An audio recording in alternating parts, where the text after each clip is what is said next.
दूंगा इसको, इस एग्रीमेंट के बगैर अल्लाह नहीं देगा। वली अब्दी मासल, अब ये क्योंकि पिछली उम्मतें इसीलिए तो हलाक हुई हैं, अल्लाह से भी मांग रहे हैं, हजरत ईसा इब्न मरियम से भी मांग रहे हैं, उज़ैर को इब्नुल्लाह कह दिया तो अल्लाह से भी मांग रहे हैं, दरबारों में जाके भी मांग रहे हैं।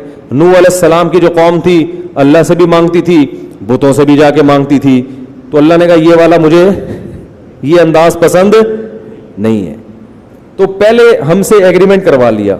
और देखो नमाज में तिलावत ज़रूरी है, जहां से चाहे पढ़ो, लेकिन हर नमाज में अल्लाह ने पहले कहा कि ये पढ़ोगे तो फिर आगे पढ़ने की इजाज़त दूंगा। ये पहले हर सूरह फातिहा जितनी पढ़ी जाती है ना, इतनी कोई सूरत पढ़ी नहीं जाती है। हर नमाज में, हर रकत में, तरावी में 20 रकतों में हम हर दफा थकते नहीं है। लोग कहते हैं यार अब ये तो सुन लिया ना, बचपन से सुनते आ रहे, आगे चलो। अल्लाह कहते हैं ना ना ना ना ना जब तक जबान से ये एग्रीमेंट नहीं करेगा ना कि तुझी से मांगूंगा किसी और से नहीं, उस वक्त आगे चलने ही नहीं दूंगा मैं तुझे। 20 क्या 40 भी पड़ेगा तो हर दफा यही पढ़ना पड़ेगा, तहज्जुद में उठेगा फिर यही पढ़ना पड़ेगा, फजर की 2 सुन्नतें में फिर यही एग्रीमेंट, मरते दम तक ही एग्रीमेंट तुझसे करवाता रहूंगा। और हम नमाज के सलाम के बाद उसी एग्रीमेंट की धज्जियां उड़ाना शुरू कर दें, कितनी बड़ी अल्लाह के गजब को दावत देने वाली बात है। तो हदीस में आता है, बुखारी की हदीस, नबी ने फरमाया कि इंसान जब कहता है अल्लाह तेरी इबादत तुझसे मदद, तो नबी ने फरमाया अल्लाह फरिश्तों से कहते हैं वली अब्दी मासल, अब मांग।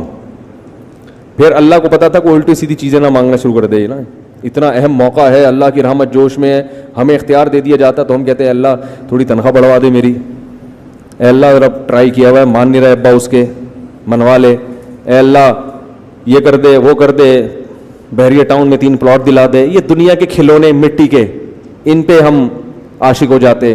तो इसलिए अल्लाह ने कहा कि इतना बड़ा एग्रीमेंट किया, मेरा दिल इतना खुश किया, तो अब बड़ी चीज़ मांगो, क्या इहदिनस सिरातल मुस्तकीम, सीधे रास्ते पे चला दे। सीधे रास्ते पे चल गए तो बहरिया टाउन में प्लॉट ना मिले तो भी जन्नत, मिल जाए तो भी जन्नत, हो जाए वहां तो भी जन्नत, नहीं हो है भाई, कंवारे ही मर जाओ तो भी क्या है बीमारी में चले गए तो भी जन्नत, सेहत के साथ, क्योंकि जाना तो है।